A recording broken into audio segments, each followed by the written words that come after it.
അപ്പൊ വ്യാജരേഖ ചമച്ചിട്ടാണ് അദ്ദേഹം ഇത് ചെയ്തത്. BJP ജില്ലാ പ്രസിഡന്റും പാർട്ടി ഓഫീസിൽ കുറെ പേര് വോട്ട് ചേർത്തതും അങ്ങനെ തന്നെയാണ്.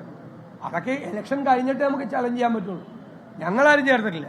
ഞങ്ങളാണ് ഏറ്റവും കൂടുതൽ വോട്ട് കൂടെ ചേർത്തേക്കണം. ഞങ്ങൾ ഓരോ ബൂത്തുകളിലെ ഇല്ലാത്ത വോട്ടർമാരുടെ എണ്ണം എടുത്ത് ഞങ്ങൾ ചെയ്തിട്ടുണ്ട്. നന്നായി വോട്ട് ചേർത്തിട്ടുണ്ട്.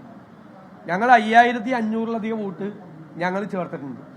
LDFും BJPയും കൂടി ചേർത്ത വോട്ടിന്റെ ഇരട്ടിയിലധികം വോട്ട് ഞങ്ങൾ ചേർത്തിട്ടുണ്ട്.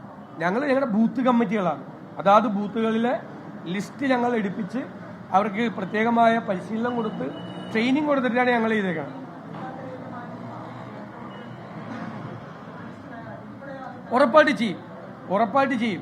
ഇവിടെ ഞങ്ങൾ ഇലക്ഷന്റെ തലേന്ന് തന്നെ ആ ലിസ്റ്റ് തയ്യാറാക്കി ഇലക്ഷന്റെ അന്ന് രാവിലെ മരിച്ചുപോയവരുടെ പേരുകൾ, ഓരോ ബൂത്തിലെയും മരിച്ചുപോയവരുടെ പേരുകൾ, ഒരു കാരണവശാലും ഇവിടെ വരാത്ത ആളുകളുടെ പേരുകൾ, വരില്ല എന്ന് ഉറപ്പുള്ള ആളുകളുടെ പേരുകൾ, 3 വേറെ മണ്ഡലത്തിൽ വോട്ടും ഇവിടെ വോട്ടുള്ളവരുടെ പേരുകൾ, അത് 3ഉം അടയാളപ്പെടുത്തി ഞങ്ങൾ പ്രിസൈഡിംഗ് ഓഫീസർക്ക് ഞങ്ങളുടെ ബൂത്തിലെ ഏജന്റുമാർ കൊടുക്കും. അത് ഞങ്ങൾ തൃക്കാക്കരയിലും പുതുപ്പള്ളിയിലും ചെയ്തതാണ്. അത് പാലക്കാടും ഞങ്ങൾ ആവർത്തിക്കും.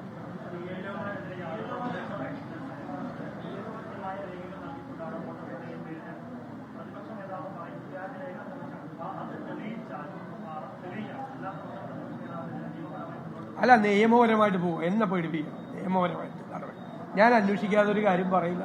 നിങ്ങൾക്കറിയാമല്ലോ, അദ്ദേഹം 3 മാസം പോലും ആയിട്ടില്ല ഇവിടുത്തെ ഒരു വാടക വീട്ടിൽ താമസിക്കാൻ തുടങ്ങി. അതിനു മുമ്പ് അദ്ദേഹത്തിന്റെ ഭാര്യയുടെ പേരിൽ ഒരു വീടുണ്ടായിരുന്നു. അത് വാടകയ്ക്ക് കൊടുത്തേക്കാണ്. അവിടെ അദ്ദേഹം താമസിച്ചിട്ടില്ല. അതവിടെ വാടകയ്ക്ക് കൊടുത്തേക്കാണ്. ഇത് ഈ തെരഞ്ഞെടുപ്പ് ഇവിടെ വേക്കന്റായി, ഈ സീറ്റ് വേക്കന്റായി കഴിഞ്ഞതിന് ശേഷം ആണ് ഇങ്ങനെ വന്ന് ഈ പാലക്കാടുകാരനാണെന്ന് കാണിക്കാൻ വേണ്ടി ചെയ്തത്. തെരഞ്ഞെടുപ്പിൽ നിങ്ങൾ ചോദിച്ചോ, വില്ലേജ് അതോറിറ്റീസിനോട് ചോദിച്ചോ, താലൂക്കിലെ ഇലക്ഷൻ അതോറിറ്റീസിനോട് ചോദിച്ചോ, ഒരാൾക്ക് റെസിഡൻഷ്യൽ സർട്ടിഫിക്കറ്റ് കൊടുക്കണം, അയാൾ ഇവിടെ സ്ഥിരതാമസക്കാരനാണ് അത് കൊടുക്കണം. അതിന് ഈ സർട്ടിഫിക്കറ്റ് കൊടുക്കുന്നതിന് മുമ്പുള്ള 6 മാസമെങ്കിലും തുടർച്ചയായിട്ട് താമസിക്കണം അവിടെ.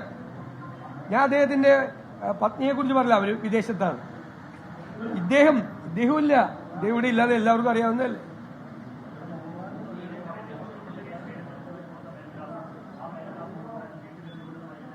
അല്ല, അതൊക്കെ ആയിക്കോട്ടെ തന്നെ. പക്ഷെ അവിടെ 6 മാസമായിട്ട് ഇല്ലാന്ന് ഞാൻ പറഞ്ഞ എന്തീ പാലക്കാട് തെരഞ്ഞെടുപ്പ് നടക്കുന്നത് കണ്ടു കഴിഞ്ഞപ്പോ ഇങ്ങോട്ട് വന്നല്ലേ, അല്ലാതെ വന്നിട്ടില്ല എന്ന് നിങ്ങൾക്ക് അറിയാമല്ലോ. നിങ്ങൾ എന്തിനാ എന്നോട് ചോദിക്കുന്നു? ഞാൻ ഇത്തരം ഒരു കാര്യം പറയുമ്പോൾ അത് അന്വേഷിച്ച് അത് മനസ്സിലാക്കി 100% ബോധ്യം വന്നിട്ടേ പറയുള്ളൂ എന്ന് നിങ്ങൾക്ക് എല്ലാവർക്കും അറിയാമല്ലോ. പിന്നെ ഇതെല്ലാം നിങ്ങൾക്ക് അറിയാവുന്ന കാര്യം, പിന്നെ എന്നോട് ചോദിക്കുന്നത് 9 ഞാൻ അതിനൊക്കെ മറുപടി പറഞ്ഞതിന് ഞാൻ പിണറായി വിജയനോ ME ഗോവിന്ദനോ EP ജയരാജനോ പ്രധാനപ്പെട്ട CPM നേതാക്കൾ ആരെങ്കിലും പറഞ്ഞു കഴിഞ്ഞാൽ ഞാൻ മറുപടി പറയാം. അല്ല, ഇതിനൊക്കെ ഞാൻ മറുപടി പറഞ്ഞതിന് അത് നമുക്കിവിടെ വേറെ ആളെ ഏർപ്പാടാക്കി തരാം.